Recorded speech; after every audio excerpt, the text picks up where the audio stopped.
அஸ்ஸலாமு அலைக்கும். Welcome to நித்தம் நித்தம் நெல்லு சோறு. இன்றைக்கி நம்ம சேனலில் ரொம்பவுமே ஒரு வித்தியாசமான ரசம் தான் பார்க்க போகிறோம். ஆமாங்க, பச்சை ரசம். என்னது பச்சை ரசமா அப்படின்னு ஆச்சரியத்தோடு பார்க்குறீங்களா? இதோட டேஸ்ட்டு ரொம்பவே வித்தியாசமாக இருக்கும். கண்டிப்பாக ட்ரை பண்ணி பாருங்கள். இதுக்கு தேவையான பொருட்கள்: பச்சை மிளகாய், சின்ன வெங்காயம், கருவேப்பிலை, காஞ்ச மிளகாய் நான் ஒரு 3 எடுத்திருக்கேன். தக்காளி 1 போட்டால் போதும். புளி ஒரு எலுமிச்சம்பழ அளவு எடுத்துக்கிறோங்க. அதுக்கும் கொஞ்சம் கூடுதலாக கூட எடுத்துக்கலாம். 5 அல்லது 6 சின்ன வெங்காயத்தை இப்படி பொடுசாக கட் பண்ணிக்கிறேங்க. இந்த பச்சை ரசத்துக்கு சின்ன வெங்காயம் போட்டால் தான் அந்த டேஸ்ட் நல்லா இருக்கும். சின்ன வெங்காயம் இல்லாத நேரத்தில் நீங்கள் பெரிய வெங்காயம் கூட சேர்த்துக்கலாம். இப்போ இந்த பச்சை மிளகாய் 2 பச்சை மிளகாய் எடுத்து வச்சுருக்கோம்ல, அதையும் இப்படி நீல வாக்கில் கட் பண்ணி வச்சுக்கிறேங்க. ஒரு தக்காளியையும் இப்படி பொடுசாக அரிஞ்சு வச்சுக்கணும். இந்த ரசத்தை நம்ம டக்குன்னு செஞ்சிடலாம். அந்த அளவுக்கு ஈஸியான ரசம், அதே நேரத்தில் ரொம்ப சுவையான ரசமும் கூட. இப்போ கட் பண்ண எல்லாத்தையும் ஒரு பாத்திரத்தில் நம்ம போட்டுடலாம். இப்போ இது கூட கொஞ்சமாக கல்லுப்பு சேர்த்துக்கிறோங்க. இப்போ நம்ம ஏற்கனவே எடுத்து வச்சுருக்கிற மிளகாயை சுட்டு எடுத்துக்கிறோங்க. மிளகாயை நல்லா சுட்டுருங்க. அப்போ தான் இதோட வாசனை ரொம்ப நல்லாயிருக்கும். லைட்டாக தீயில காட்ட வேணாம், மிளகா நல்லா கருகிற அளவுக்கு சுடணும்.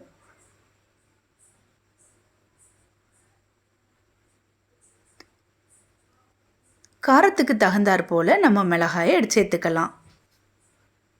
பாருங்கள், இந்த அளவுக்கு மிளகாய் நல்லா சுட்டிருக்கேன். இப்போ இந்த மிளகாயையும் இது கூட சேர்த்துடலாம்.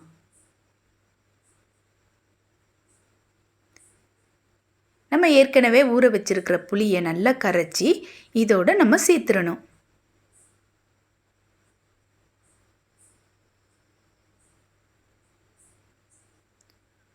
புளியோட புளிப்புத்தன்மை போகிற அளவுக்கு புளியை நல்லா கரைச்சி அந்த தண்ணியை சேர்க்கணும். ரொம்ப அதிகமாகவும் தண்ணி சேர்த்துடாதீங்க. இந்த ரசத்தில் கொஞ்சம் கூடுதலாக புளிப்புத்தன்மை இருந்தால் தான் ரசம் ரொம்ப நல்லா இருக்கும். பாருங்கள், அந்த புளியோட கடைசி புளிப்புத்தன்மை போகிற அளவுக்கு நான் தண்ணியை கரைச்சி ஊற்றிருக்கேன். இப்போ எல்லாத்தையும் சேர்த்து நல்லா பிசைஞ்சு விட்டுருங்க. மெயினாக இதில் நம்ம காஞ்ச மிளகாயை சுட்டு போட்டிருக்கிறதுனால இதோட வாசனை ரொம்ப நல்லா இருக்கும். ரொம்ப வித்தியாசமாகவும் இருக்கும். இது போல் கண்டிப்பாக ட்ரை பண்ணி பாருங்கள். சின்ன வெங்காயம், மிளகாய் எல்லாத்தையும் நல்லா நசிச்சு பிசைஞ்சிக்கிடுங்க. பாருங்கள், ரசம் இந்த அளவுக்கு இப்படி இருக்கணும். உப்பு எல்லாம் போதுமானு நீங்கள் டேஸ்ட் பண்ணி பார்த்துக்கிறங்க.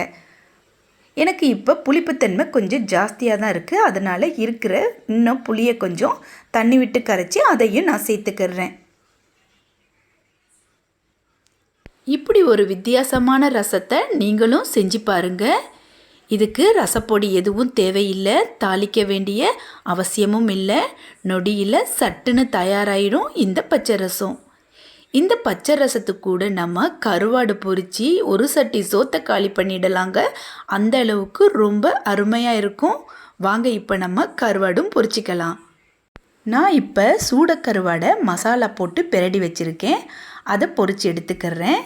நீங்கள் இதுக்கு எந்த கருவாடும் செஞ்சு சாப்பிடலாம்.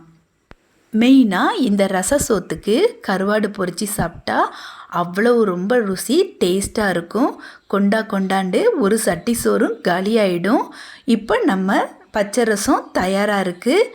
இது போல் வித்தியாசமான சமையல்களை பார்க்கணுமா? அப்போ மறக்காமல் நம்ம சேனலை சப்ஸ்கிரைப் பண்ணிவிடுங்க. இப்போ சூடான சோத்தில் நம்ம தயார் பண்ணி வச்சுருக்கிற பச்சை ரசத்தை ஊற்றி அந்த பொரிச்ச கருவாடையும் தொட்டு ஒரு பொடி பிடிச்சிடலாம்.